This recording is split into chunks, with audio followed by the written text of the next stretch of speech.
Hey guys, my name's Lindsay and I'm going to be your Western voice on the Equine Daily channel. I'm super excited to be working on this channel. The people I'm working with are awesome people. If you don't follow them on everything there is to follow them on, you need to go do that. There's links on our channel page to their Tumblrs and to their personal YouTubes. Go follow them, subscribe to them, do that. I'm the resident Western rider on this channel, and as of right now I am the only one. Maybe that will add more in the future, don't know, but right now I am the person you will come talk to for all of your Western riding questions. Along with riding Western, I also ride gaited. And so if you have any questions about gaited horses, how to ride them, if you have a gaited horse, you have a training question, if you just want to know what the fuck a gaited horse is, come talk to me, I can tell you. My Tumblr account, which there is a link there and in the description, I talk about gaited horses a lot on there, along with Western and some English. My Tumblr account's a whole big mishmash of stuff, but I talk about gaited horses, Western, English, my horse on there, and that's all covered. If you don't want to follow my Tumblr, you can follow my personal YouTube channel, which is also down there. And on there I have videos of my horse and riding videos and vlogs. I do a lot of video vlogs of my opinion on stuff because I tend to have a lot of very controversial opinions. That's just me. So if you want to subscribe to my personal YouTube channel, that would be down there and over there. So there's that. What you can expect from me on this channel are training videos for Western riding and maybe a little bit of gaited if I get that requested. I'll do video blogs, but on this channel, my video blogs are mostly going to be about controversial Western issues, Western training issues, that sort of thing. All of my, personal stuff, my personal opinions on things that aren't related to specifically Western or gaited things, you can find on my personal YouTube channel. And I mostly post my videos on my Tumblr, so you can check there too. So I guess I should tell you a little bit about my horse. You're going to be seeing a whole lot of her. I have 4 horses, but she is my she's my main riding horse.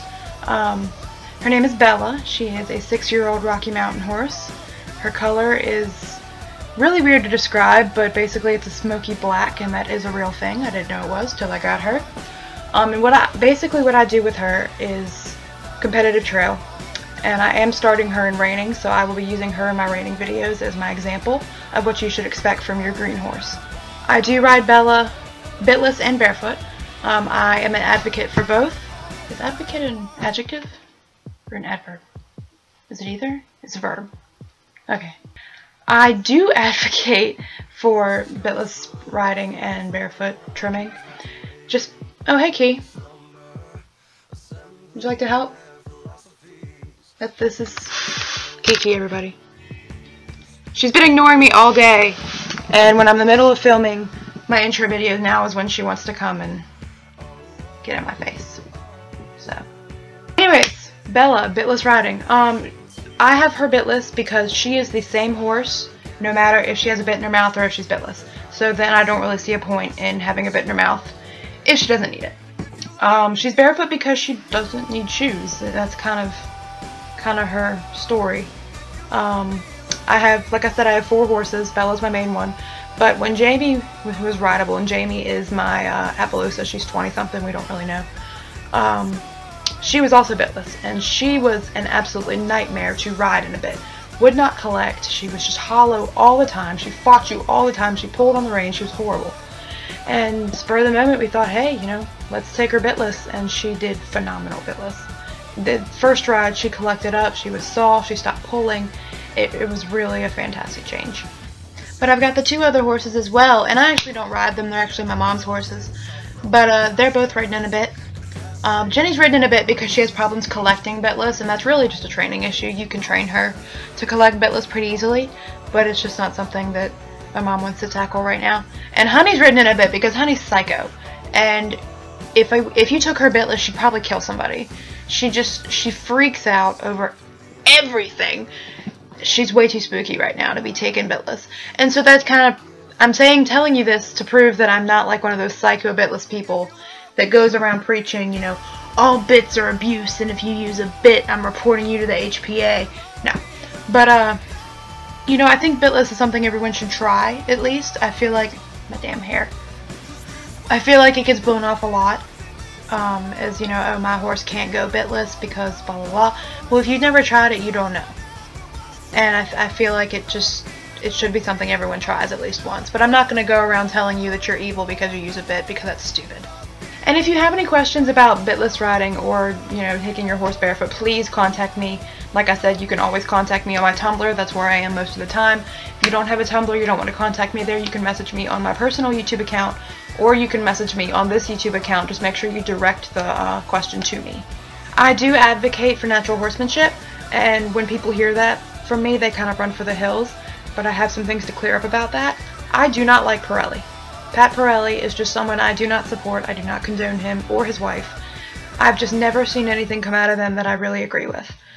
Clinton Anderson is another really big name natural horsemanship trainer. I do agree with a lot of his groundwork, but there are still some things with him I don't agree with and I won't do. Basically, my training method is kind of a quasi-natural horsemanship.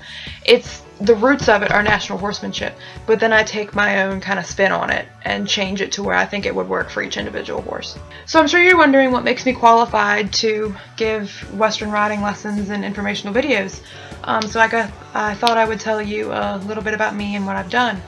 I've been riding since I was 6 months old, and in this picture that you're looking at right now, that's me and my mom. I was 6 months on my mom's first horse. That horse actually passed away 2 years ago. But I've been riding since I could, you know, ride. When I was about 7 is when I started taking riding lessons. And then I didn't really advance much. I kind of just poked around on little fat ponies until I was about 10. And that's when I really started advancing.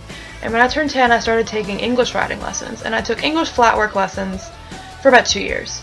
I never did any jumping. My dad said it was too dangerous, but you know. So I never had jumping lessons. I've never had dressage lessons, but I've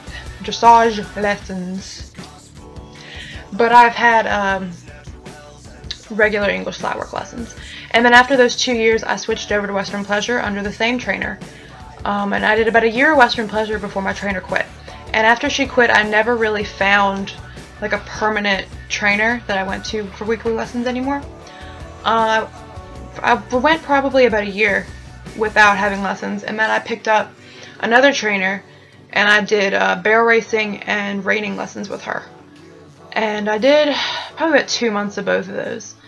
But then she got into an accident. Her horse actually reared up over top of her and came down on top of her. So she's quit giving lessons for her recovery, and I just never went back. So that's basically what I did until up about I was 14, 15. And then after that, I kind of took a couple of years off, and I just did recreational trail riding, and it was fun for a while. You know, you get to go a lot of really cool places, see a lot of really cool things, but it gets boring, and I really wanted to do something else. So I started doing competitive trail, which is what I'm still doing now, with Bella. And together, Bella and I have racked up 50 points total. And I know you guys probably don't know what the ACFA scoring policies are, but you get a point every time you just show up to a ride and don't get disqualified. And then your points rack up from there. I've only been competing for about 2 years, and Bella, to rack up 50 points in 2 years when we can only compete about 4 times a year, so that's like 8 rides, is really good. And I'm really proud of that. I like to brag about that a lot because I am proud of that. So that's what I've done. I've never done any professional training. What I have done is tips. You know, I've never gotten on somebody's horse and said, you know what, if you pay me, I will train this horse for you. But I have taken on horses, my own horses, and trained them. Bella, I basically trained her. She came with the basic start, stop, walk, turn. And I've trained her everything she has now. In the spring of this year, I'm actually getting a horse sent to me for trail training and obstacle work. So I'm basically getting paid to trail ride, and it's really awesome. But that's going to be kind of my first training project where I'm training for somebody else, and I'm really excited about that. So that's what I've done with horses, and what you can expect from me on this channel is, you know, I said I'm going to be doing the Western training videos. I'm going to be doing the Western video blogs.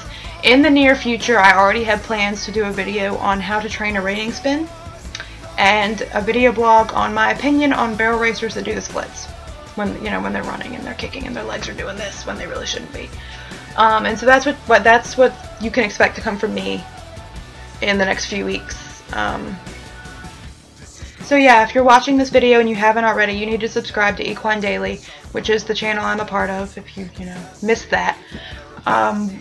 We're going to be keeping this channel active. We're really trying to get stuff up at least once a week, and you can expect awesomeness from every single one of us. You can also subscribe to my personal channel, which is down in the description and also right there, and you can follow my Tumblr, which is right there and also in the description. So thanks for watching!